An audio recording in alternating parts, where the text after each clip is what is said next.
বিশ্বনবী দৌড়ে দৌড়ে নামাজে যেতে নিষেধ করেছেন। ইদা উকিমাতিস সালাতু ফালা তাতুহা তাসআউন ওয়া আতুহা তামশুন আলাইকুম বিসসাকিনা ফামা আদরাকতুম ফাসাল্লু ওয়া মা ফাতাকুম ফাতিমু। বিষ্ণু বলেছেন, নামাজের জামাতের ইকামত যখন হয়ে যায়, খবরদার দৌড়ে দৌড়ে নামাজে যাওয়া যাবে, আস্তে আস্তে যাও, হেঁটে হেঁটে যাও। ফামা আদরাকতুম ফাসাল্লু, যতটুকু যে পাবে আদায় করবে, যেটা ছুটে যাবে দাঁড়িয়ে নিজে নিজে পড়বে। কবুল করে নেয়ার মালিক কে?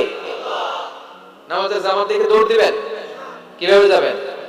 আস্তে আস্তে। আপনি দৌড়ে দৌড়ে গেলে আপনার ব্রেথ ইন ব্রেথ আউট হাঁপানির ব্যারাম হবে। নামাজে যদি আপনি হাঁপাতে থাকেন, এটা সুন্দর লাগবে? আপনি কার সামনে দাঁড়াচ্ছেন? সব রাজার বড় রাজা, মহারাজা, চিল্লায় এখন ঠিক কিনা? তার সামনে দাঁড়িয়ে হাঁপানির ব্যারাম দেখানোর কোন সুযোগ? ধীরস্থির ভাবে যাবে। বিশ্বনবী দৌড়ে দৌড়ে নামাজে যেতে নিষেধ করেছেন। ইদা উকিমাতিস সালাতু ফালা তাতুহা তাসআউন ওয়া আতুহা তামশুন